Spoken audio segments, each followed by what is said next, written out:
Hey guys, it's Scott with Scott's Pachinko Restorations. I've got a Pachinko machine video here for you today, as well as a quick personal announcement, as I'm sure you guys just noticed that my workshop is looking a little bare right now. And the reason for that is my fiance and I were actually going to be moving up to New Hampshire at the end of this month, so November, early December. So the workshop will obviously be coming with me, no longer doing Pachinko restorations in Richmond, Virginia. So hopefully everybody in the Richmond, Virginia area has gotten their machine through my shop, because I will no longer be around to do those cheaply like I was in the past. You'll have to ship them up to me, and I'll have to ship it back. But anyway, I am excited about getting started up in the New England area, so that should be fun. I know that there are a bunch of machines up there in that region, so looking forward to meeting some new people and restoring some of the machines up that way. So I guess without further ado, this is I believe it's a late 1960s or early 1970s Victory machine. It's kind of a mismatch of different parts and things. I've seen Daiichi on the backs of some of the pieces here on the back of the machine.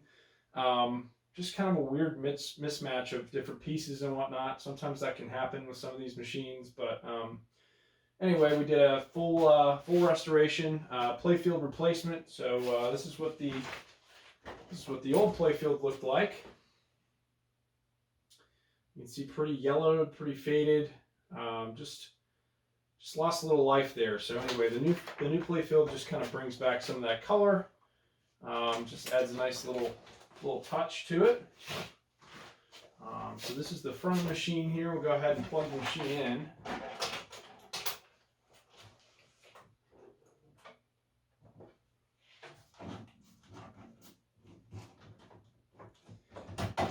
there we go. You can see we don't have any balls in the upper tray here, so that ball empty light came on automatically, as it should. And what we'll do here is we'll dump some into the top hopper.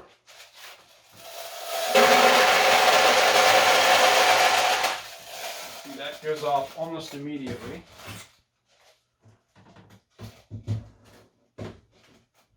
It's just kind of basic tulips here. You get this pocket, this one opens as well. If you hit this pocket, this one opens. You go all the way down the center, this one opens here.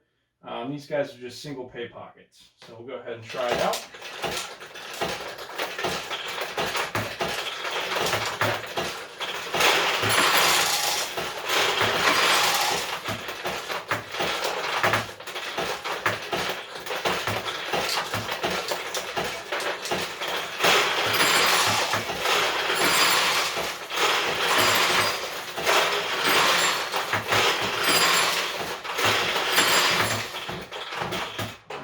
See that our ball tray empty light came on here, so that means that we're out of Pachinko balls up at the top here.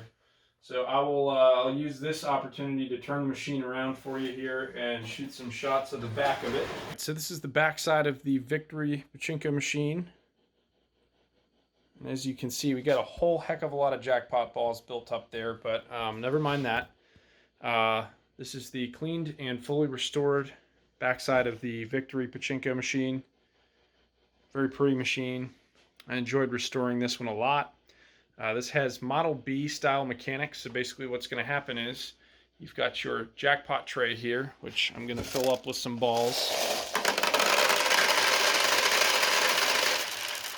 You can see once you add a certain number of Pachinko balls, that light will go off there. And basically that's controlled by this switch here. You can see as that goes up and down, that turns on the ball empty light here, which will actually be your top light, and then your two bottom lights here will actually be activated by your jackpot seesaw down here. But basically what's going to happen is you put a bunch of balls up here in this top hopper. Those will come filtered down through this tray. Balls will come down around the elbow, and they'll filter into this jackpot payout mechanism here. And as you get jackpots, so they'll come through these little tubes on either side, or they'll roll down a little ramp down here in the bottom. They'll come into your jackpot seesaw. That'll eject your winning ball here, and it'll trigger a mechanism right here through this arm to release your, I think it's 15 balls on this machine through that jackpot mechanism. So those will fall down and then through, hit the bell here, and go through to the front of the machine. So I just won a bunch of jackpot balls like you saw just earlier. So that's why those are backed up in there. All you need to do to relieve that is press down on this button here.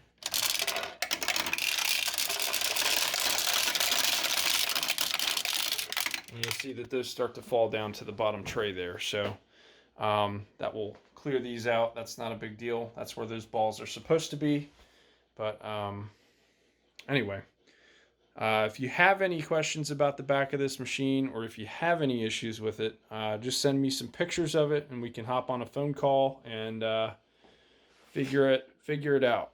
Like I said, the Model B style machines are typically not as problematic as the Model A's, so this should be a good machine here for you. A couple things, like all machines, just make sure that your seesaw is in the upper position, which you can kind of see in there, kind of tough to see.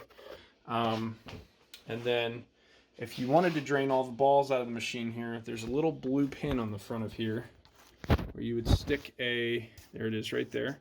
You'd stick like a paper clip through that hole and it'll push this up and release this little arm here. It drain all of your balls out of the top hopper here. So that's how you would accomplish that. Okay, and then I also thought it was going to be important for me to show how you get into the back of this machine here. And just like with the common Nishijin machines, there's this little loop here that you will pull in the upward position, which will pop open your front door. And this Victory machine is a little bit different than some of the Nishijin Pachinko machines. Let me drain these out of here. And that basically what you do is you press down on this red button and the ball tray actually opens out instead of to the side like the Nishijin machines do. So this one's a little bit more unique in that regard. But this is everything cleaned up here on the front, and the way all of the pieces look, they're attached to the front of the machine there. So kind of a neat piece there, and then that just snaps shut nice and easy. And then your front door, nice push, just like the Nishijin machines. All right, so the next video you guys get from me will probably be sometime mid to late January. I have been writing contact information down for those of you who are still interested in sending machines up to New Hampshire when I'm finally set back up in my new workshop. I'll reach out to you guys then. But until then, I hope everybody has a happy Thanksgiving and Merry Christmas. So take it easy, guys.